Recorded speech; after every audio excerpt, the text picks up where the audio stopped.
여러분 요술거울을 아십니까? 요술거울은 그러면 제일 먼저 뭐가 떠오르십니까? 아동부 사역을 많이 하신 분들이 제일 잘할 것 같아요. 뭐가 떠올라요? 백설공주가 떠오르죠. 백설공주의 계모가 뭐라 그럽니까? 거울 보고 거울아 거울아 세상에서 누가 제일 예쁘니? 그럼 거울은 뭐라고 대답하죠? 예, 왕비님. 그 다음에 누구라 그래요? 백설공주요. 왜 거울의 대답이 바뀌었을까요? 거울은 뭐밖에 할 수 없으니까? 예, 정직한 대답밖에 할 수 없으니까. 거울은 결코 속이지 않으니까요. 질문이 세상에서 누가 제일 예쁘냐고 했기 때문에 거울은 정직하게 세상에서 누가 제일 예쁜지를 말해주는 거예요. 백설공주가 아름다운 여인이 되기 전까지 꼬마일 때는 잘 몰랐지만 소녀가 지나서 처녀가 되어갈 때 거울은 정직하게 대답합니다. 뭐라고요? 세상에서 제일 예쁜 사람은 누구라고? 백설공주라고요. 여러분, 오늘 본문은 우리에게 율법에 대해서 설명하고 있는 귀한 부분입니다. 율법이 뭐냐? 율법을 제대로 알지 못하면 복음을 알 수가 없고 구원의 가치와 의미를 제대로 이해할 수 없기 때문에 사도 바울은 율법에 대해서 자세히 설명하고 있는 겁니다. 우리 하성남 집사님이 오늘 헌금송으로 무화과 나무 아래 있었어요. 그런데 주님이 바라보시고 내 안에 거짓된 것이 없구나 그렇게 불러주실 때 눈물이 났다는 거 아니에요? 그 부르심 받은 제자의 심정을 곡에 옮겨서 가사로 옮겨서 찬양을 하는 거죠. 주님은 보시고 그 사람 속을 보시고 겉이 아니라 속을 보시고 그에 대해서 정직하게 말씀해 주시는 거죠. 제가 좋아하는 시 중에 이제는 이 시를 비교적 자주 읽는 시가 되었는데 그것은 저도 조금씩 나이를 먹어가기 때문에 그렇습니다. 시를 읽을 때마다 정말 이렇게 돼야 돼 라고 합니다. 이것은 어느 나이 많으신 수도원에 있던 수녀님이 17세기에 쓴 시입니다. 어떻게 이게 남아갖고 우리한테까지 전달이 됐는지는 모르겠지만 수도원에서 수도 생활을 하는데도 불구하고 자기 안에 있는 모습을 정직하게 보았기 때문에 이런 시를 남긴 겁니다. 기도문과 같은 시는 이렇게 시작됩니다. 주님께서는 제가 늙어가고 있고 언젠간 정말로 늙어버릴 것을 저보다도 더 잘하십니다. 저로 하여금 말 많은 늙은이가 되지 않게 하옵소서. 특히 아무 때나 무엇에나 한마디 해야 된다고 나서는 치명적인 습관과 버릇에 걸리지 않게 하옵소서. 모든 사람의 삶을 바로잡고자 하는 열망으로부터 제발 벗어나게 해주소서. 저를 사라요 깊으나 시무룩한 사람이 되지 않게 하시고 남에게 도움을 주되 참견하기를 좋아하는 주책 없는 사람이 되지 않게 하소서. 제가 가진 가장 큰 지혜의 창고를 다 이용하지 못한 것이 참으로 애석한 일이지만 저도 결국엔 친구가 몇 명쯤 남아있어야 되겠기에 끝없이 이 얘기 저에게 떠들어대는 사람 되지 말게 하시고 곧장 요점으로 날아가게 하옵소서. 내 팔, 다리, 허리, 머리 고통에 대해서는 아예 입을 막아 주옵소서. 내 신체 고통은 날마다 늘어나고 해마다 더해갔고 그것에 대해 위로받고 싶은 마음은 나날이 커지겠지만 다른 사람들의 아픔에 대한 얘기를 기꺼이 들어줄 은혜야 어찌 바라겠습니까마는 적어도 인내심을 갖고 내 고통과 남의 고통을 참을 줄 알게 하옵소서. 제 기억력을 좋게 해주십사고 감히 청할 순 없사오나 제게 겸손한 마음을 주시어 제 기억과 다른 사람의 기억이 부딪힐 때 혹시나 하는 마음이라도 저에게 들게 하옵소서.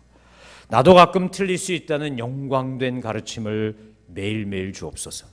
적당히 착하게 해 주십시오. 저는 성인까지 되고 싶진 않습니다. 왜냐하면 성인들은 더불어 살기가 너무나 어려우니까요. 그렇더라도 심술궂은 늙은이는 되지 말게 하옵소서. 그저 마귀의 자랑거리가 될 뿐입니다. 제가 눈이 점점 어두워지는 건 어쩔 수 없겠지만 저로 하여금 뜻하지 않은 곳에서 선한 것을 보게 하시고 뜻밖의 사람에게서 좋은 재능을 발견하는 능력도 주옵소서. 그리고 그들에게 그것을 선뜻 말해줄 수 있는 지혜와 용기와 아름다운 마음을 더하여 주옵소서. 예수님의 이름으로 기도합니다. 아멘. 이런 내용입니다. 번역을 했기 때문에 제가 원문대로 라틴어로 쓰여져 있던 걸 번역된 걸 번역되고 또 번역해서 제가 넘겼기 때문에 정확한지는 모르겠지만 17세기 어느 수도원에 살고 있던 수녀님이 점점 늙어간 자신을 바라보며 자기 내면을 향해 하나님의 은혜를 구한 이 시는 참 정직한 영적 구도자의 고백 같아서 심금을 울리고 제 마음에 다가왔습니다. 여러분, 우리는 보통 사람이기 때문에 보통 사람들이 갖고 있는 공통적인 특징을 다 같이 갖고 있습니다. 보통 사람들이 자기에 대해 갖고 있는 공통적인 특징이 두 가지입니다. 어느 쪽이든지 좀 치우쳐 있는 편인데 한 가지는 과대망상 같은 겁니다. 자기를 굉장한 사람이라고 착각합니다. 그리고 세상을 향해서, 주변 사람을 향해서 이렇게 말합니다. 겉으로는 말하지 않아서 속으로 자주 말하는 게 뭐냐면 나만큼만 해보라는 겁니다. 나 정도만 살아보라고. 에이고, 다른 사람 몰라도 나 정도만 되면 그런 어려움 안 당할 텐데, 그런 공경이나 핍박이나 모욕이나 조롱이나 천대받지 않을 텐데, 이렇게 과대망상적 우월감에 약간씩 빠져 있다는 겁니다. 또 하나, 양극의 하나는 뭐냐면 자기 비하와 지나친 연민과 같은 열등감입니다. 난 안 돼. 나는 되는 게 없어. 그럼 그렇지 뭐, 내가 뭐, 나 같은 게 뭐라고. 이렇게 약간의 자기 과대망상증적인 우월감이나 자기 비하적 열등감 사이를 우리는 왔다 갔다 하면서 삽니다. 우리 옛말에 사람 다 제잘난 맛에 산다고 하지만 너무 잘난 척을 하고 자기 과시를 하고 자랑을 하면 친구가 없어지게 되고, 또 매일같이 타령이나 하고 울고 불고 짜고 징징거려도 사람이 떠나긴 마찬가지입니다. 너무 자기를 학대하거나 자기를 너무나 높이는 것 둘 다 사실은 교묘하게 사탄이 파놓은 함정과도 같고 지뢰와도 같다고 할 수 있습니다. 열등감이 심할수록 사람들은 사실 자기의 과거를 미화하려고 합니다.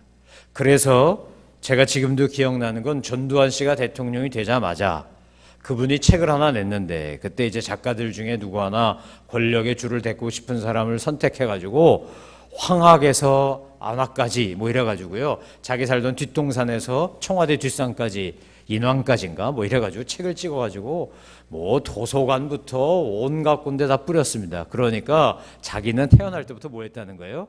왕이 될 팔자로 태어났다는 거죠. 내가 태어날 때부터 모태, 우리 어머니가 태몽 꾸는 것부터 달랐다는 거예요. 우리 안권사님이 윤경이 날 때 태몽을 꿨는데 쥐가 물었다 그랬나요? 그렇죠? 쥐가 물었다고. 그래서 난 윤경이가 쥐띠인가 그렇게. 그런데 태몽은요 좀 희한하고 이상하고 평상시에 안 꾸던 꿈을 꾸는 거거든요.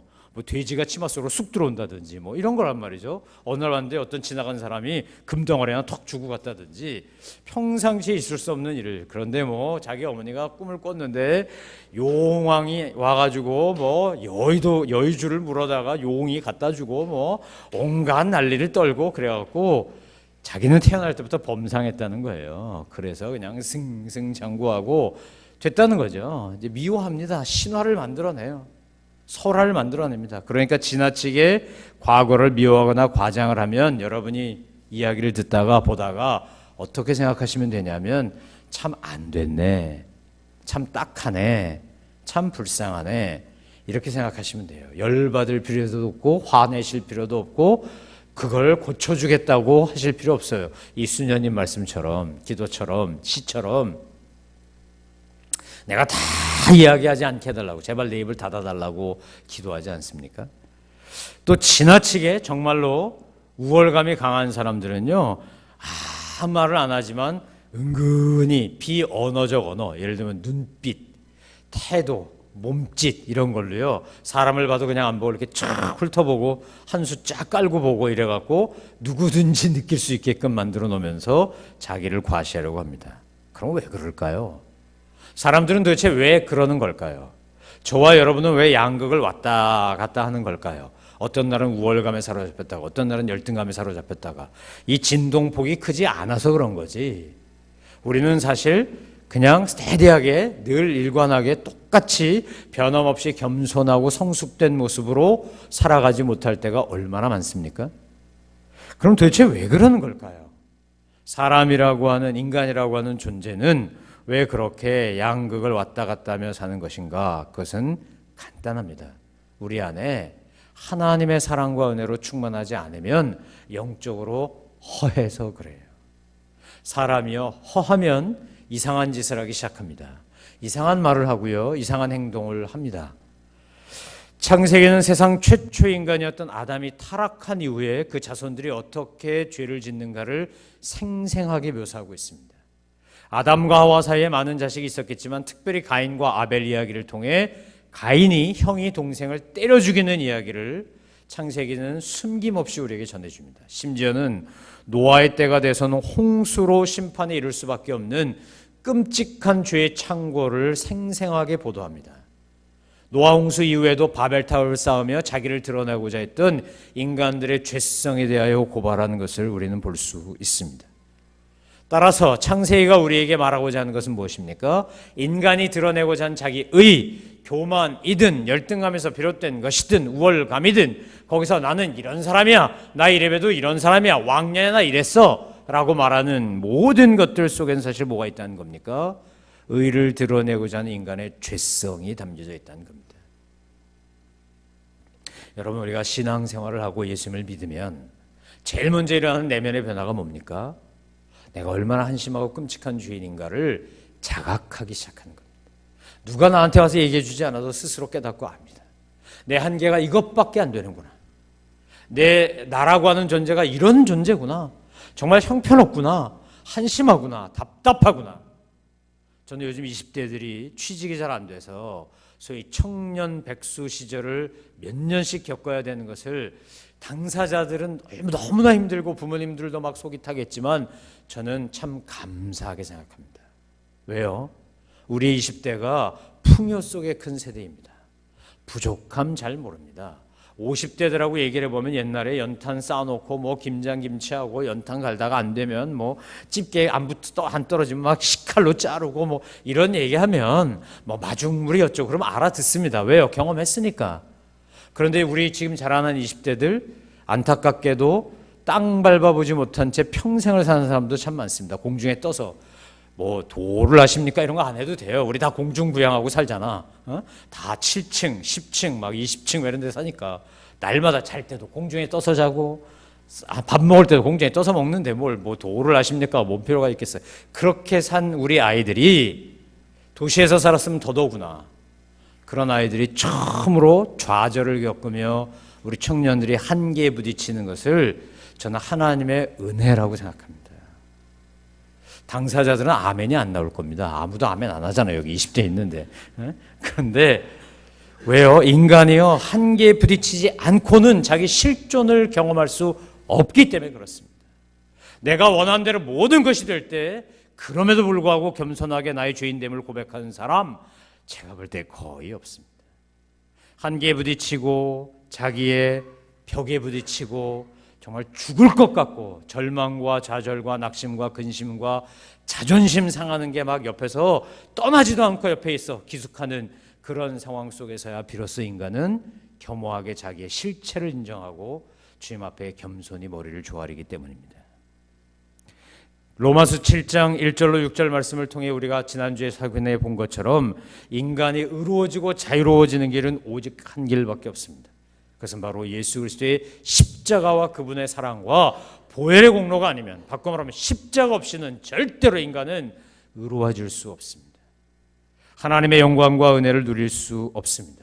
그래서 십자가의 능력을 경험한 사람들이 자기 한계를 깨닫고 자기의 죄인됨을 발견하고 십자가를 붙잡은 사람들이 하는 말이 무엇입니까? 나는 이제 그리스도 안에서 자유하다라는 겁니다. 진리를 알지니 진리가 너희를 자유케 하리라. 내 열등감으로부터, 내 과거의 상처로부터, 나를 계속해서 공격하고 유혹하는 죄의 세력으로부터, 심지어 죽음으로부터, 심판으로부터 우리는 자유하다. 오늘 본문은 죄로부터 자유해지는 것, 곧 죄의 삭신 사망으로부터 자유해지기 위하여 하나님이 우리에게 주신 것이 있다는 거예요. 그게 뭐라고요? 요술거울 하나씩 줬다는 겁니다. 너 자신을 보도록 하기 위해, 정직하게 너 자신을 보도록 하기 위해. 그것이 바로 율법이라는 겁니다. 여러분, 율법으로부터 우리는 어떻게 해야 될까요?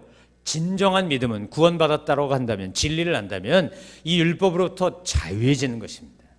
뭐라고 대답하는 거냐? 백설공주의 계모가 요술거울이 거울아 세상에서 누가 제일 예쁘니? 라고 물었더니 요술거울이 대답하기를 백설공주요. 그럼 아이고 그럼 그렇지, 내 딸이 최고. 아무려면 엄마보다 딸이 나아야지, 청출어람해야지. 엄마보다 딸이 못해서야 되겠나? 그러면 그건 계모지만 누구보다 난 계모가 되는 거예요? 생모보다 난 계모가 되는 거죠. 그런데 뭐라 그래요? 뭐라고? 내가 아니고 백설공주가 세상에서 제일 예쁘다고? 저거 죽여버려야 내가 세상에서 제일 예쁜 여자가 되겠지? 그래갖고 마귀 할멈같이 돼가지고 사과 갖다 주고, 이거 똑같은 율법 아래에 있으되 서로 다른 반응을 보이는 두 종류의 인간 모습을 그렇게 우리에게 보여주고 있는 겁니다. 백설공주라는 이 아름다운 동화를 통해서도 우리에게 가르치고 있는 거예요.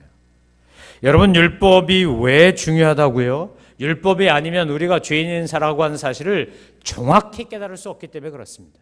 하나님이 우리에게 율법을 주신 이유는 간단합니다. 우리가 얼마나 끔찍한 죄인인지, 그리고 그 죄로부터 우리가 우리의 능력으로는 구원받을 수 없는지, 그리고 그 죄로부터 그 율법이 비춰준 정확한 내 인간의 실존으로부터 나를 구원하는 하나님의 사랑과 십자가의 능력이 얼마나 대단하고 귀한 것인지 깨닫도록 하기 위하여 율법을 우리에게 주셨고, 율법이 그 역할을 철저하게, 진지하게, 정직하게 한다는 겁니다. 자, 로마서 5장 20절로 21절 한번 돌아가 보겠습니다. 로마서 5장 20절로 21절. 자, 합치 있습니다. 로마서 5장 20절로 21절 시작. 율법은 범죄를 더하게 하려고 들어왔습니다. 그러나 죄가 더한 곳에 은혜가 더욱 넘쳤습니다. 이것은 죄가 죽음 안에서 왕노릇한 것처럼 은혜도 의로 인해 왕노릇해 예수 그리스도 우리 주로 인해 영생에 이르게 하려는 것입니다. 율법은 뭐하게 하려고 들어왔다고요? 범죄를 더하게 하려고 들어왔다고. 이 말은 무슨 말이냐면, 감춰지고 모르고 깨닫지 못하고 느끼지 못한 죄를 다 드러내기 위하여 들어왔다는 거예요.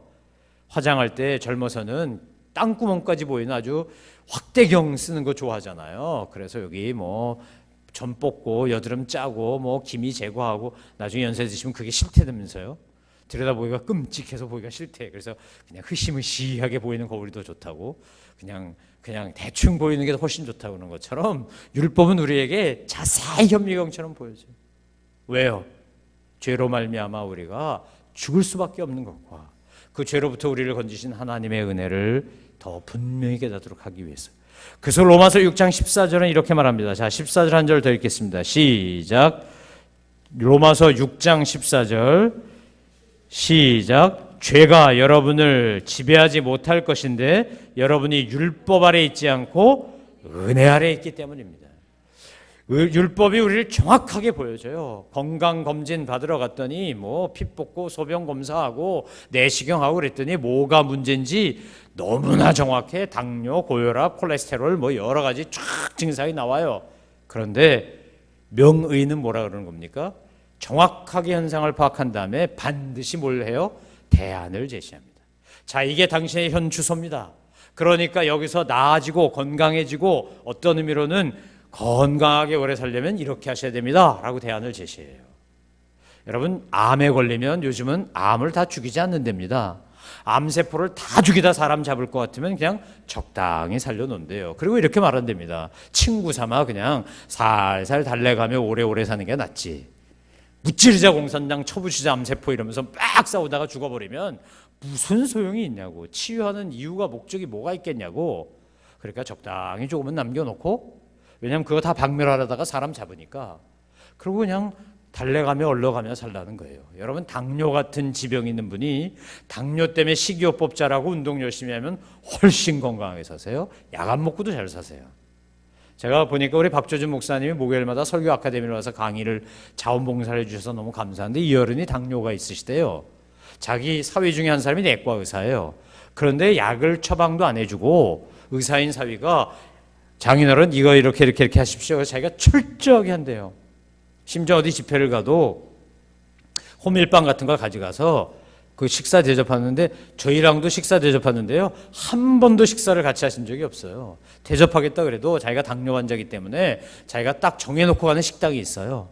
그 식당만 가세요. 목사님이 글로 가자 그래요. 가면 이렇게 시골 밥상 같이 해놨어. 정말 아무것도 당뇨에 지장을 안 주는 그런 아주 그냥 소박한 밥상으로 해서 그거 드시는 거예요.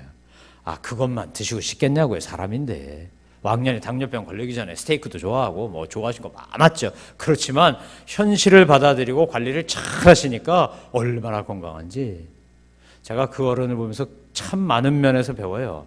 야, 얼마나 자기 관리를 철저히 하는지.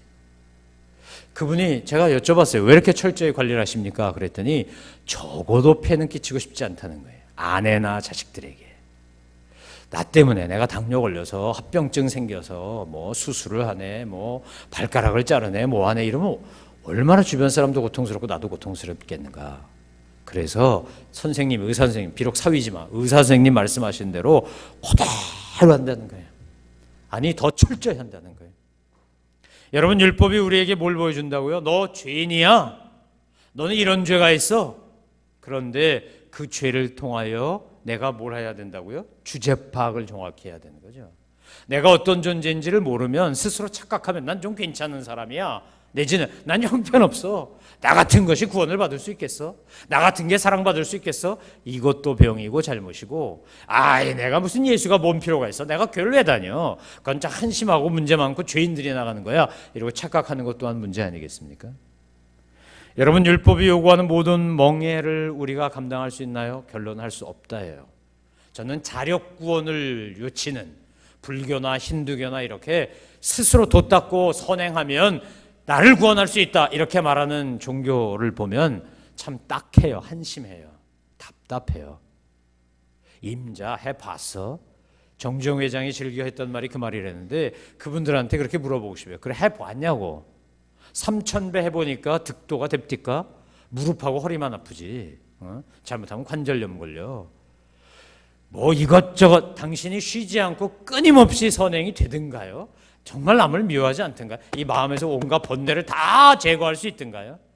무념무상이 되든가요? 공즉 색이고 색즉 공이라. 그거 됩니까? 제가요 열심히 불경도 읽어보고 20대 때 헤매고 다니면서 이것저것 기웃거려 본 사람이에요. 그것도 그냥이 아니고 아주 열심히. 법회한다 그러면 다 쫓아다니고 다 다녀봤어요. 제가 평생 하지 않은 이유는 간단해요. 갔더니 안 되는 걸 자꾸 하라 그래요. 안 되는 걸. 저는 제가 안 된다는 걸 진작에 깨달았거든요. 안 됩니다. 아무리 노력해도 안 돼. 내 안에 있는 타락한 본성이 그 본성을 내가 못 이기겠더라고요. 100일까지 이겼는데 100일 되는 날 범죄하고 어떻게 마음으로 음탕한 생각, 나쁜 말 한 번도 안 하고 살 수 있어? 그러면 인간이 아니지. 그리고 부처가 이야기한 대로라면 또는 힌두교의 수많은 그 브라만부터 수많은 신들이 얘기한 대로라면 그건 인간 아니야. 그건 신이지. 그런데 오직 성경만이요. 우리가 그 있는 모습 그대로 오라고 요구하는 건 성경밖에 없어요. 내 모습 이대로 주봐도 없어서 오케이 웰컴. 수고하고 무거운 짐진 자들아 다 내게로 오라. 이렇게 말하는 건 성경밖에 없어요. 불경에도 없고 코란에도 없고 뭐 힌두교 경전에도 없고 공산당 뭐 자본론에도 없고 김일성 전집에도 없고 어딜 봐도 그런 거 없어요. 타도할 대상과 정죄할 대상은 있어요. 그런데 누구든지 그리스도 안에 있으면 새로운 피조물이라 이전 것은 지나갔으니 보라 새 것이 되었도다. 그런 거 없어. 인자가 온 것은 섬김을 받으려 함이 아니요 섬기려 하고 자기 목숨을 많은 사람의 대속물로 주려 함이라. 이런 거 아무리 뒤져도 없어요. 오직 성경에만 있어요. 저 높고 높은 보좌에서 이 낮고 천한 곳으로 스스로 자발적으로 원해서 그것도 짐승 밥통에 온 하나님 그런 절대자는 예수님밖에 없어요. 제가 헤매고 돌아다니다가 스스로 교회로 돌아왔어요. 오직 예수님밖에 없구나 정말. 이런 사랑의 구세주는 이런 사랑의 절대자는 예수님밖에 없어요. 여러분 오늘 한 율법학자가 예수님께 찾아와서 질문했잖아요. 제가 율법을 다 지켰나이다. 그리고 율법을 요약 정리해달라고 하니까 예수님 뭐라고 대답합니까? 딱 두 마디로 정리했어요. 율법은 모든 선지자의 강령은 뭐다? 뭐 사랑하고? 하나님 사랑하고 또 누구 사랑하고? 이웃 사랑하고. 내 마음과 뜻과 정성을 다하여 내 하나님을 사랑하고 내 몸과 같이 너 자신과 같이 내 이웃을 사랑하라. 이게 예수님께서 말씀하신 모든 선지자와 율법의 강령이에요. 여러분 정말 하나님 변함없이 언제나 사랑하십니까? 우리 하나님 앞에 원망하고 불평하고 대들고 따지고 욕하고 시비 걸고 정말 너무합니다. 너무해요. 막 하나님 그럴 수가 있어요. 흥, 피, 채 이거 얼마나 많이 해요 우리가. 그런데 하나님 사랑하는데 안 되잖아요. 이웃 사랑하는데 됩니까? 할머니 할아버지가 퀴즈 대회 나와서 정답이 뭐였다고요? 천생연분. 근데 할머니 입에서 나온 답은 뭐였다고요? 평생 왼수. 이게 옆에 사람이요 왼수예요. 정말 나한테 상처 주고 고통 주고 아픔 주고 기쁨도 주지만 슬픔도 주고 감사하기도 하지만 원망스럽기도 하고 그거 다 옆에 사람이거든요. 여러분 부부관계만큼 힘들고 어려운 게 어디 있어요? 부모 자식 관계는 그래도 한쪽 일방적이니까 괜찮아. 동등하려고 들면 굉장히 힘이 들어요. 그게 인간이에요. 우리의 힘으로는 도저히 율법을 지킬 수 없어요. 그래서 누가 지셨다는 겁니까? 누가 대신 지셨다는 거예요? 예수님이요. 복음은 우리에게 뭐라고 말합니까? 그 예수님을 그냥 믿기만 하면 돼요. 믿기만 하면. 나를 위하여 십자가 달려 돌아가신 예수님을 믿기만 하면, 누구든지 믿기만 하면 뭐가 된다고요? 새로운 피조물이 된다고요. 믿으십니까? 우리의 모든 수고하고 무거운 짐을 진 채로 오면 돼요. 나의 헐벗고 연약한 모습 그대로 오면 돼요. 저는 탕자의 비유를 읽을 때마다 무슨 생각이 드냐면 탕자가 잘한 게 딱 하나 있어요. 잘못한 거 투성이지만 딱 하나 뭐 잘했습니까? 아버지에게로 돌아가자. 내가 아들 원하는 거 아니에요. 종 되겠다는 건데 아버지에게로 돌아가자. 내가 한심하구나. 돼지 주업 열매나 먹고 있으니 한심하구나. 그런데 아버지 집에 가면 최소한 따뜻한 밥은 먹을 거야. 주제 파악한 거 하나 잘했어요. 주제 파악한 거. 이거 얼마나 중요한지 몰라요. 여러분 구원은 죄와 사망과 율법으로부터 해방일 뿐만 아니라 자유고 진리 안에서 누리는 자유입니다. 정말 그래서 예수님을 인격적으로 만나면 복음을 만나면 복음의 안에 쑥 들어오면 내 삶을 변화시킬 뿐만 아니라 그 사랑이 너무 감사해서 시키지 않아도 행함으로 믿음을 드러내게 되어 있습니다. 믿으십니까? 전 저와 여러분이 그렇게 되기를 주의 이름으로 축원합니다. 사랑해 보세요. 연애하면요 상대방에게 잘 보이고 싶어서 제가 그랬잖아요. 연애할 때 매일같이 목욕탕을 갔다고. 데이트 시간 앞두고 한두 시간 전에 목욕탕 가서 싹 머리부터 발끝까지 싹 씻고 구두 바짝바짝하게 닦고 셔츠까지 드라이 클리닝 해달라 해서 그냥 그리고요 막 상쾌한 냄새를 풍기면서 만났어요. 제 아내를. 완전 속았수다지 완전 속았수다. 결혼해 보니까 이 남자가 씻지도 잘 않고 아무 때나 방구 뿡뿡 끼고 말이지 그런 줄 몰랐겠지. 그때는 얼마나 내가 잘 보이고 싶어서 정말 사랑하니까 잘 보이고 싶은 거예요. 여러분 우리가 주님 앞에 사랑을 받고 주님을 사랑하게 되면요 이렇게 하면 주님 기뻐하시겠지. 이렇게 하면 주님 좋아하시겠지. 내가 이 물질로 주님의 영광을 드러내면 하나님은 참 좋아하시겠지. 여러분 성경 읽다가 예수님이 너무 좋으셔서 자리에 앉아 있을 수가 없어 벌떡 일어나신 사건이 하나 있어요. 사도행전에 기록되어 있어요. 그게 바로 스데반이 돌에 맞아 죽으면서 자기를 쳐 죽이는 사람들에게 십자가 달리신 예수님처럼 용서를 선포할 때였어요. 주여 저들이 하는 것을 알지 못하니 저들을 용서해 주옵소서. 그리고 그는 돌에 맞아 순교했어요. 그때 예수님이 벌떡 일어나셨어요. 그래서 사도행전에는 스데반이 환상을 보는데 하나님 보좌 우편에 서신 예수님을 봤다 그랬어요. 서신 예수님. 여러분 우리가 옛날에 이번엔 좀 억울했지만 밴쿠버 동계올림픽 할 때 김연아, 모태범, 이상화, 이승훈 이런 사람들이 메달 따고 금메달 때 가만히 앉아서 잘했어, 훌륭해, 너희 역시 쾌속세대 멋있어 이런 사람이 어디 있어요. 축구샷 보다가도 한 골 넣으면 막 벌떡 일어나서 와 막 소리 지르고 막 난리 나고 2002년대 월드컵 할 때 막 빨간 옷 입고 모여갖고 대한민국을 외치고 얼굴에 막 페이스 페인팅을 하고 그거 왜 그러는 거예요? 좋아서 그러는 거지 신나서 그러는 거예요.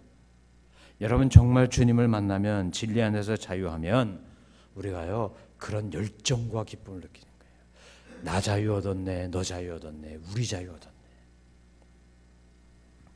은혜와 복음을 제대로 이해하지 못하면 우리는 율법을 오해해요.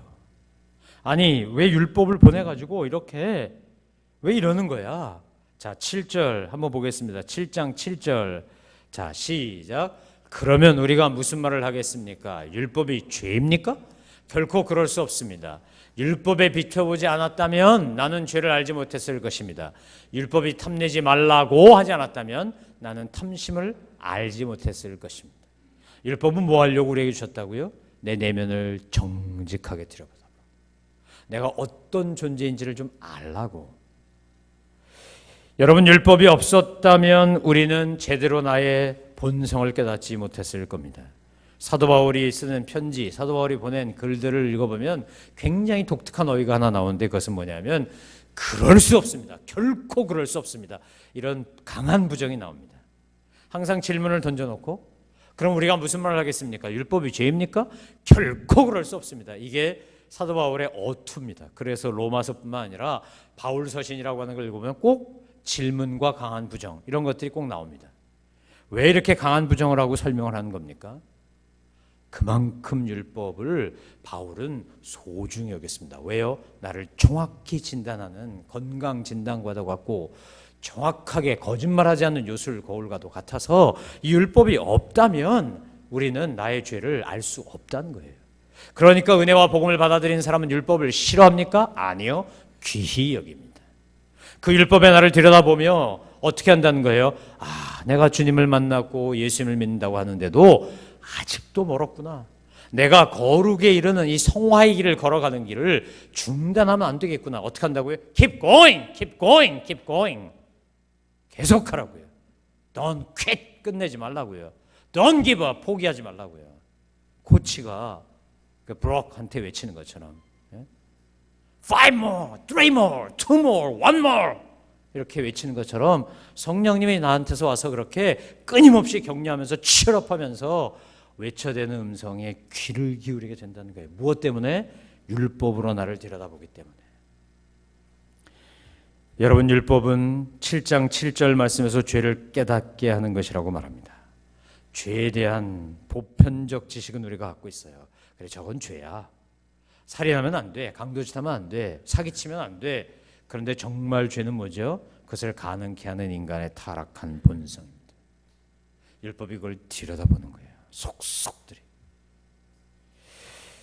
여러분, 우리가 얼마나 정말 위선의 가면을 쓰고 나를 포장하는 화장을 하고 사는지 모릅니다. 우스갯소리로 화장으로 자기를 완벽한 미녀로 꾸몄던 어떤 여인이 신혼여행을 가갖고 이제 깨끗이 샤워하고 맨 얼굴로 그렇게 나왔더니 남편이 깜짝 놀라면서 누구냐고, 신랑이 뭐 그랬던 우스갯소리 여러분 들어보셨잖아요.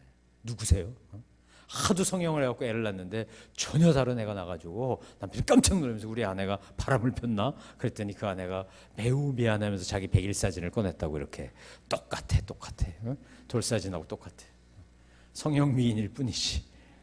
여러분, 율법은요 우리의 그 밑바닥에 있는 우리의 본체를 드러내 보여줘요.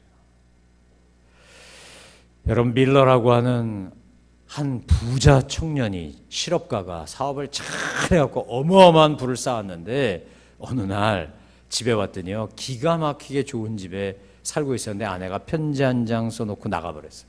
가출했어요. 그 사람이 그 편지, 아내의 편지를 읽고요 한참을 생각했어요. 처음엔 충격, 이어서 분노. 아니 뭐가 부족한 게 있다고 이 여자가 보기에 겨워가지고 돈도 필요 없고 다 필요 없고 난 당신의 사랑이 필요하다고? 아니 내가 사준 저 페라리가 사랑이고 내가 사준 저 요트가 사랑이지 이 몇백만 불 몇천만 불 한 집이 사랑이지 뭔 사랑? 이러면서 막 화를 내다가 한참 읽고 또 읽고 읽다가 그가 깨달았어요. 그래, 이 아내가 내게 정말 원하는 건 손에 손잡고 우리 둘이 봉사활동 다니고 우리가 이미 많은 것을 받았으니까 그건 나누며 사는 것인데 나는 계속 더 많이 more, much 이래가며 살았구나. 그래서 깨닫고 그가 있는 재산을 다 팔아가지고 그것을 펀드를 만들어서 시작한 게 바로 헤비타트 운동이죠. 사랑의 집짓기. 아내가 보낸 남겨놓은 편지 한 장 읽고 그가 변한 겁니다. 여러분, 율법은 그 밀러의 아내의 편지와도 같은 거예요. 하나님의 법을 거역하는 마음과 행동을 죄라고 말합니다. 죄를 반복하여 지으면서 사실은 즐기고 있는 것이 죄입니다. 죄를 은폐하고 합리화하는 게 죄입니다. 죄를 숨기기 위해 율법을 거부하는 게 죄예요. 율법은 그 죄를 드러내 보여준다는 거예요. 자, 7장 12절 한번 읽어보겠습니다. 로마서 7장 12절. 자, 시작. 그러므로 율법도 거룩하고 계명도 거룩하고 의롭고 선합니다. 7절부터 11절까지 사도 바울이 율법에 대해 쫙 설명하고 결론을 냈어요. 뭐라고요? 그러므로 모두 거룩해요. 율법도 거룩하고 계명도 거룩하고 의롭고 선하다는 거예요. 그건 거부할 것이 아니고 우리가 온전히 지키지 못하지만 그럼에도 불구하고 여전히 나를 깨어있게 하도록 하기 위하여 반드시 있어야 되는 거예요. 여러분, 정말 훌륭한 정치가는 독식하지 않습니다. 반드시 뭘로 해요? 자기 정치 권력 속에 정적을 살려놓습니다. 여러분 들으지 않았습니까? 메기 한 마리 이야기. 저 항구에서 활로를 싣고 오는 그 수조, 이렇게 큰 물속에 생선 넣어가지고 오는 그 운반하는 분들은요, 그 예를 들어 광어건 우럭이건 뭐가 됐건 싣고 올 때 그것만 싣고 오지 않습니다. 그 속에다 뭘 반드시 넣어놔요? 천적을 넣어놨습니다. 그 물고기 잡아먹는 놈을 하나 탁 넣어놔요. 그러면 얘네들이 안 잡혀 먹으려고 어떻게 하는 거예요? 막 도망다니는 거야. 그렇게 막 도망다니다 팔팔하게 살아있다가 어느 날 눈 떠보니까, 정신 차리고 보니까 어디에 있어? 횟집 어항에 딱 있는 거지 뭐. 바다에 살다가 수조 트럭이 있다가.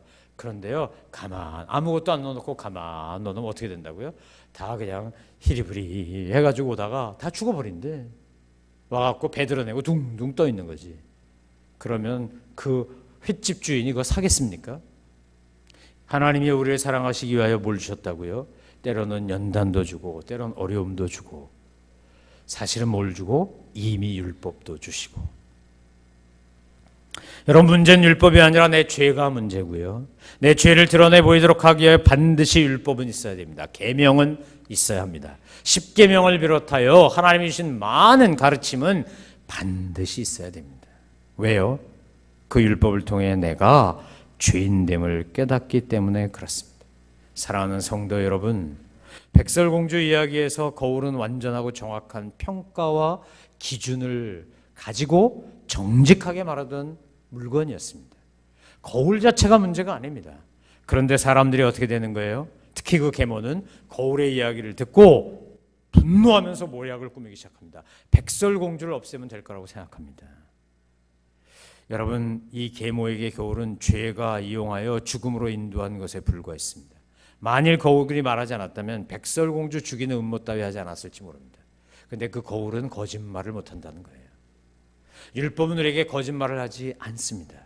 그러니까 주님을 만나고 우리가 변화될 때 제일 먼저 경험하는 게 뭐라고요? 내가 깨어진 아픔을 경험한다고요. 내가 부서진 아픔을 경험한다고요. 내가 정말 얼마나 형편없는지를 안다고요. 그래서 은혜를 받으면 제일 먼저 드러나는 현상 중에 하나가 나의 죄성 때문에 내가 못 견뎌서 막 떼굴떼굴 구는 거죠. 괴로워하며 울부짖으며 나같이 한심한 것을 사랑하신 주님의 사랑에 겨워 울고, 내가 얼마나 끔찍한 죄인지를 이제야 깨달아서 죄송하고 미안해서 울고. 사랑하는 성도 여러분, 깨달음은 같지만 반응은 너무 다릅니다. 분명한 것은 백설공주의 계모도 깨달았어요. 아, 백설공주가 나보다 예쁘구나. 그런데 반응은 뭐였어요? 백설공주 죽이기였어요. 예수님이 십자가 달려 돌아가실 때 예수님 십자가 우편에 좌편에 강도들이 하나씩 달려 있었어요. 그들이 예수님이라고 하는 존재를 인식하고 깨달았어요. 그런데 어떻게 반응했습니까? 한편 강도는 은혜를 구했고 한편 강도는 조롱했습니다. 사랑하는 성도 여러분, 우리가 로마서를 통해서 지금 내 안에 있는 죄성과 그것을 드러내주는 율법을 함께 살펴보았어요. 결국 율법은 우리를 어디로 이끈다고요? 구원으로 이끄는, 복음으로 이끄는 몽학선생과 같아요. 여러분은 여러분이 얼마나 끔찍한 죄인인지를 정말 인식하고 계시는지요? 이것이 되지 않으면 하나님의 은혜에 대하여 우리가 감사하며 감격하며 나아갈 수 없습니다. 사랑하는 성도 여러분, 다시 한번 강조합니다. 선한 것이 되는 이 율법 앞에 우리가 그 계명으로 인해 우리가 얼마나 죄인인지를 깨달았다면 하나님 베푸신 은혜의 보좌 앞에 담대히 나아가신 여러분 되기를 주의 이름으로 축원합니다. 여러분 자신에 대해 절망하셔야 합니다. 여러분 자신의 한계를 인정하셔야 됩니다. 그리고 하나님의 은혜 앞에, 아니 그 십자가의 능력만을 붙잡아야 됩니다. 그리고는 오직 예수를 외치며 주님과 함께 믿음으로 승리하며 성화되어 가시는 저와 여러분 되시기를 주님의 이름으로 축원합니다. 기도하겠습니다.